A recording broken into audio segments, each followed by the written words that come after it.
네, 안녕하십니까. 좋은 아침입니다. 우리는 지금 사사기 후반부를 계속 묵상하고 있습니다.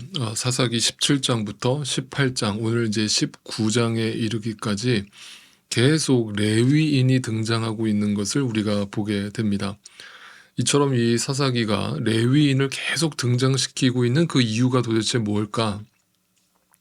레위인은 한마디로 당시 시대 속에서 가장 거룩한 자로 구별된 삶을 살아가야 되는 존재들을 말하지 않습니까? 그런데 그런 레위인들조차도 이렇게 영적으로 타락했다면 일반 이스라엘 백성들, 성도들의 삶은 말할 것도 없다. 한마디로 이것을 보여주기 위함입니다. 지도자의 타락은 곧 전체 그 나라의 타락을 보여주는 것이기 때문이죠. 자, 오늘도 그 이야기를 같이 해보도록 하겠습니다. 오늘 이야기 속으로 함께 들어가 보겠습니다.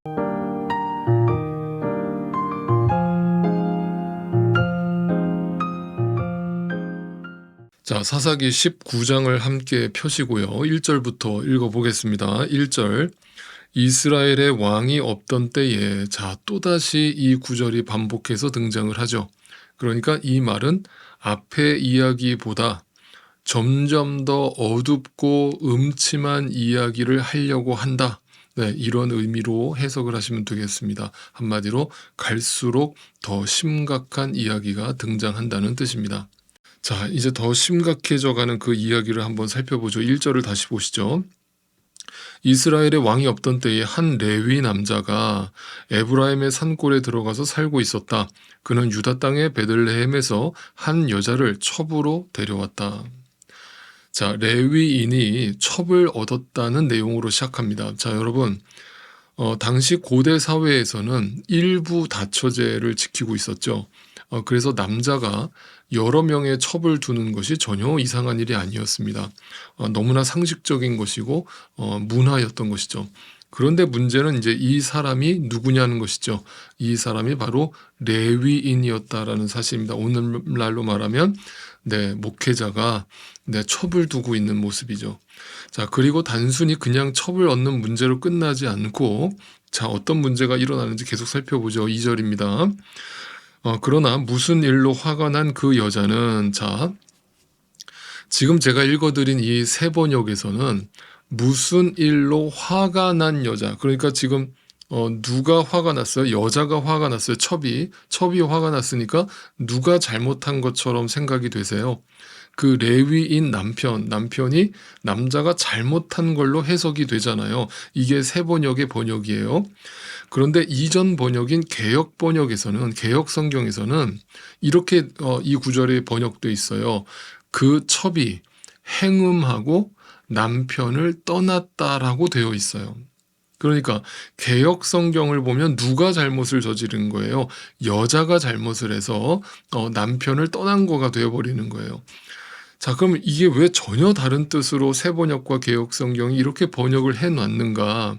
이것을 좀 이렇게 설명드릴게요. 여러분, 원어를 보면요, 새 번역과 개역 번역의 두 가지 의미가 다 들어가 있기 때문에 그래요. 개역 성경에서 행음하다라고 번역한 자나라고 하는 이 단어에는요, 행음한다는 말이 맞아요. 그런데 그 뒤에 따라오는 전치사가 있는데요. 알라이우라고 하는 그 전치사가 무슨 뜻이냐면요, 이것은 대항하다, 맞대응하다 이런 뜻이에요. 그러니까 행음을 하는데 그냥 행음을 하는 게 아니라 뭔가에 대해서 맞대응을 하기 위해서 행음을 저질렀다는 거예요.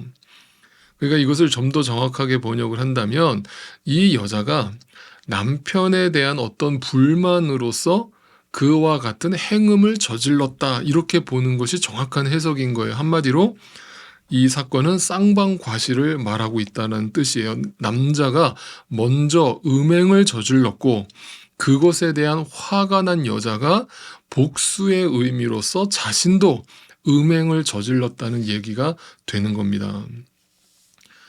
자, 그런데 지금 이 모습이 일반 가정에서 벌어진 모습이라고 한다면 전혀 놀랄 일이 아니죠. 오늘날도 이런 모습들은 많이 벌어지죠. 그런데 이것은 안 믿는 가정의 모습이 아니라 믿는 가정, 그것도 레위인, 오늘날로 말하면 목회자 가정에서 벌어진 일이라고 설명하고 있는 거예요. 그러니까 이게 정말 놀라운 일이고 충격적인 일이기 때문에 성경에 점점 더 영적으로 타락해져 가는 이스라엘의 모습을 보여주기 위해서 이 레위인 가정에서 벌어지고 있던 일을 지금 들춰내고 있는 것입니다. 그래서 결국에 이 문제로 인해서 남편과 이 첩이 말다툼을 벌이게 되고 큰 싸움이 벌어져서 결국은 아내가 남편을 떠난 것이죠. 자, 이혼을 한 겁니다. 자, 그래서 3절을 보세요. 그래서 그 남편은 그 여자의 마음을 달래서 데려오려고. 만약에 남편이 그냥 자기가 잘못한 게 아니고 여자가 일방적으로 음행을 저질러서 바람을 핀 거라면 자기가 가서 이렇게 달랠 이유가 없죠. 그런데 자기도 잘못을 한 것을 알기 때문에 지금 그 여자를 찾아가서 지금 달래고 있는 거예요. 여기서 문자적으로 이것을 직역해 본다면 그녀의 마음에다가 말하다, 이런 뜻이에요. 그러니까 진심으로 화해를 요청하러 갔다는 뜻이에요. 그런데 문제는 뭐냐면 또 당시 율법에는요, 간음한 자, 음행을 저지른 자, 또 살인죄를 저지른 자에 대해서는 용서받을 수 없는 죄라고 명시되어 있었어요.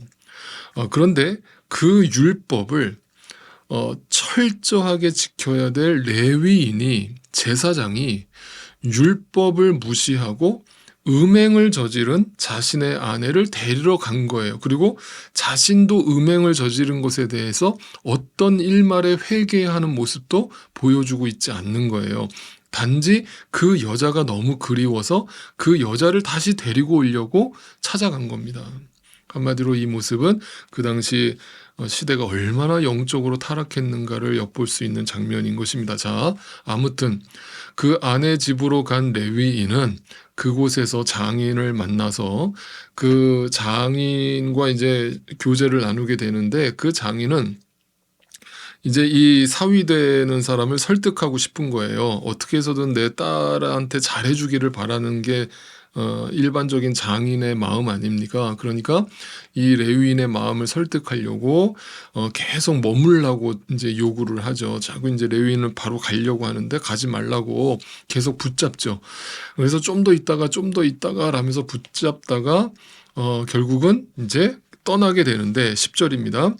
그러나 그 사람은 하룻밤을 더 묵을 생각이 없어서 일어나서 나귀 2마리의 안장을 지우고 첩과 함께 길을 떠나 여부스에 맞은 쪽에 이르렀다.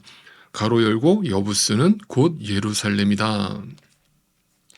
자, 여기서 가로 쳐놓고 여부스는 곧 예루살렘이라고 되어 있는 이유가 뭐냐 하면요, 이 말은 지금 당시 현재는 여부스라는 이름을 쓰고 있다는 거예요, 그 도시가. 그런데 나중에 이 도시가 뭐가 됐다는 거예요? 예루살렘으로 바뀌었다는 뜻이죠. 그러니까 지금은 이스라엘의 땅이 아니라는 얘기인 거예요. 여부스라고 하는 족속이 다스리고 있었다라는 거예요. 어디를 나중에 예루살렘이라고 하는 도시를. 자, 이해가 되셨죠? 그러니까 레위인은 이스라엘 사람이잖아요. 레위인으로서 이방인이 여부스가 다스리고 있는 이 여부스 땅에는 머물 수가 없는 것이죠. 그래서 그 여부스를 그냥 지나치려고 합니다. 그런데 벌써 날이 어둑어둑해지면서 빨리 하룻밤을 머물 수 있는 장소를 찾아야 되는 상황이 벌어지는 거예요. 그런데 그럼에도 불구하고 여부스, 이방인이 거하는 땅에서는 머물 수가 없는 겁니다. 그래서 계속 길을 가려고 합니다. 13절이에요. 그는 종에게 또 말하였다. 기브아나 라마 두 곳 가운데 어느 한 곳에 가서 묵도록 하자. 그래서 그들이 그곳을 지나 계속 나아갈 때에 베냐민 지파의 땅인 기브아 가까이에서 해가 지고 말았다. 그러니까 기부아와 라마는 이스라엘 땅 진영이었기 때문에 그곳까지 내려온 것이죠. 그러고 나서 15절 보세요. 그들은 기부아에 들어가서 묵으려고 그리로 발길을 돌렸다. 그들이 들어가 성읍 광장에 앉았으나 아무도 그들을 집으로 맞아들여 묵게 하는 사람이 없었다. 자, 자신의 동족이 살고 있는 기부아 땅까지 온 거예요. 그냥 벌써 어둑어둑해질 때 그냥 여부스 그 땅에 머물 수도 있었는데 거기가 이방인인 땅이니까 내가 이스라엘 사람으로서 남의 이방인 땅에 머물 수가 없으니까 그걸 억지로 참고 지금 이 기부아 땅까지 온 겁니다. 그러면 같은 이스라엘 사람이잖아요. 그러면 그 사람이 어려움에 처해 있으면 맞아줘야 되잖아요. 품어줘야 되잖아요. 자신의 집에 머물라고 초대를 해줘야 되잖아요. 그런데 이스라엘 사람들이 거들떠도 안 보는 거예요. 그를 초대하지 않는 겁니다. 이 장면이 무슨 장면을 보여줍니까? 이스라엘 당시 사람들이 얼마나 그 마음이 강팍해지고 냉랭했는가를 보여주는 거예요. 그러니까 신앙의 문제는요, 항상 내 삶의 문제와 연결되는 거예요. 영적으로 침체가 되면요, 그 영적 침체는요, 이웃을 돌아보려는 마음도 당연히 없는 거예요. 생길 수가 없죠. 왜? 지금 내가 영적으로 침체되어 있는데 무슨 이웃을 돌아볼 마음이 생기겠어요. 그죠? 그러니까 이스라엘의 지금 영적 침체는 이렇게 이웃 사랑에 대한 마음과 관심조차 완전히 사라진 정말 냉랭한 북극 한겨울을 경험하고 있는 겁니다. 동족의 어려움을 보고서도 전혀 모른 척하고 있는 겁니다. 오늘날 이 시대와 얼마나 닮아 있는지 사람 사는 냄새마저 사라지고 있는 모습이죠. 자, 바로 그때 이제 한 노인이 등장을 합니다. 16절입니다. 마침 그때 해가 저물어 밭에서 일을 마치고 돌아오는 한 노인이 있었는데 그는 본래 에브라임 산간 지방 사람인데 그때 그는 기브아에서 살고 있었다. 자, 에브라임 산간 지방에 살던 노인을 만나게 되는 거예요. 그러니까 에브라임 산간 지역, 지금 이 레위인이 어디 출신이에요? 에브라임 산간 지방 출신이에요. 그러니까 한마디로 고향 사람을 만난 거예요. 극적으로. 얼마나 반가웠겠어요. 그러니까 그 고향 사람이 설마 그거를 모른 척 하겠습니까? 받아주죠. 우리 집에 와서 머물라라고 초대를 합니다. 그리고 이제 낼름 그 고향 사람 노인 집에 들어가서 묵게 되죠. 그래서 아주 지극정성인 이제 대접을 받게 됩니다. 그런데 바로 그때 어떤 일이 벌어집니까? 22절입니다. 그들이 한참 즐겁게 쉬고 있을 때에 그 성읍에 불량한 사내들이 몰려와서 그 집을 둘러싸고 문을 두드리며 집 주인인 노인에게 소리 질렀다. 노인의 집에 들어온 그 남자를 끌어내시오. 우리가 그 사람하고 관계를 좀 하겠소. 충격적입니다. 동네 불량배들이 갑자기 이 노인의 집에 쳐들어옵니다. 그런데 그 동네 불량배들은 남색하는 자들이었습니다. 동성연애자들이었죠. 그들이 막장 드라마를 보는 듯하게 느닷없이 그 레위인 남자를 끌어내라. 우리가 그 남자와 관계를 맺겠다. 이렇게 이야기를 합니다. 자, 근데 그게 끝이 아니죠. 그 불량배들이 계속 레위인을 내놓으라고 이제 소리를 치니까 이 노인이 그들을 설득하면서 이 레위인 남자 대신에 내 딸과 첩을 줄 테니까 제발 물러서게라고 부탁을 합니다. 그 대단한 희생 정신을 발휘합니다. 그런데 그 불량배들이 그 노인의 청을 거절합니다. 그러니까 결국 레위인이 그 불량배들에게 자신의 첩을 대신 내어주게 되죠. 그래서 그 불량배들이 그 첩을 범하게 됩니다. 그리고 그 첩은 그들에게 욕을 보인 뒤에 동이 틀 무렵이 되어서야 집으로 돌아오게 되고 비로소 그 문 앞에서 숨을 거두게 됩니다. 레위인은 그녀의 시신을 나귀에 태우고 자신의 고향집으로 돌아와서 그 시신을 칼로 12토막으로 자릅니다. 그리고 그 시신의 토막을 이스라엘 온 지역으로 12지파에게 보내게 되면서 이 19장의 이야기가 끝이 납니다. 너무나 충격적이죠. 네. 제가 처음 이 사사기를 읽었을 때가 중학생 때였던 걸로 기억이 되거든요. 그때 제가 얼마나 충격을 받았는지 한참 동안 제가 멍하니 있었던 기억이 납니다. 어떤 호러 무비, 어떤 스릴러 무비보다 강렬했던 것이죠. 이런 생각이 들지 않으십니까? 아니, 도대체 왜 이런 이야기가, 이런 막장 드라마가 도대체 왜 성경에 기록되어 있는가? 여러분 의문이 드실 겁니다. 이렇게 말씀드릴게요. 여러분, 성경은 거룩한 책이죠. 그런데 여러분, 그 거룩은요, 반드시 인간의 추함을 고발하고 들춰냄으로 인해서 그 거룩을 하나님께서 드러내신다는 사실을 기억하셔야 됩니다. 이 말은 쉽게 말하면 그 빛은 캄캄한 밤에 더욱 빛나는 법인 것이죠.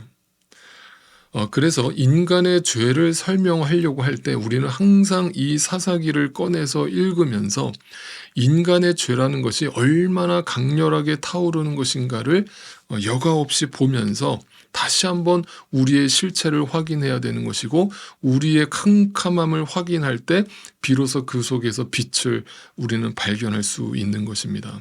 바로 그것이 성경이 가르쳐주는 진리, 예수 그리스도의 빛을 말하고 있는 것입니다. 자, 오늘 말씀을 정리해 보겠습니다. 먼저 여기서 등장하는 그 노인을 먼저 한번 생각해 봐요.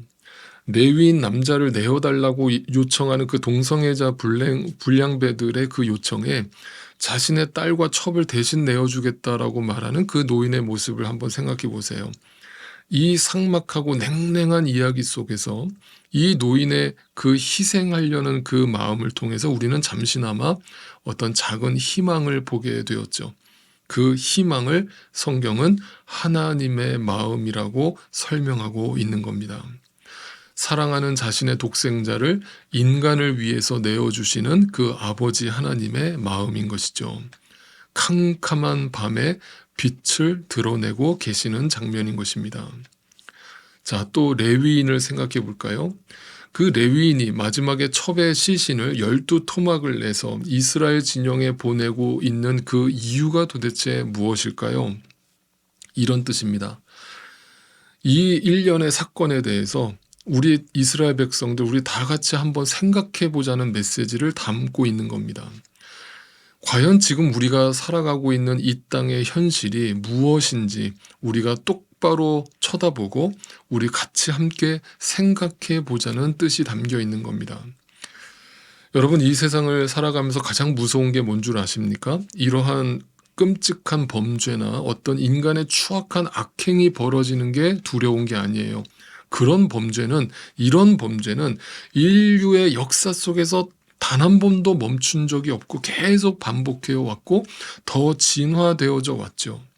그런데 정말 무서운 게 뭐냐면 이러한 악행과 죄를 보고서도 못 본 척하는 겁니다. 악을 악으로 보지 않는 시선입니다. 한마디로 악에 대한 침묵입니다. 약자들이 짓밟히고 무시당하는 것을 바라보면서도 침묵하는 것입니다.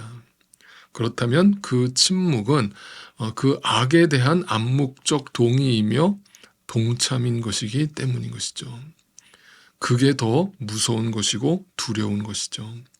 자신만 안전하면 된다라고 생각하는 그 생각, 그 이기적 생각, 그것이 더 무서운 죄라고 성경은 고발하고 있는 것입니다.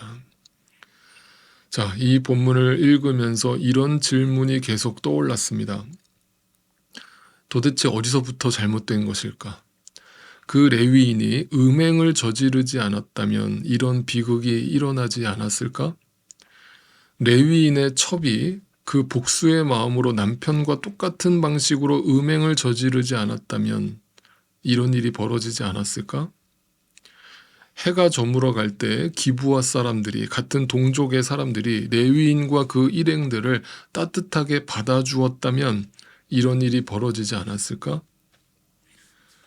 그러나 이 사건의 본질은 우리가 무엇을 하지 아니하였다면 이런 일이 벌어지지 아니하였을까라고 하는 이 질문에서 답을 찾는 것이 아니라 우리는 도대체 어디서부터 잘못된 것일까? 라고 하는 그 질문에서 답을 찾아야 할 것입니다. 내일 아침에 또 뵙겠습니다.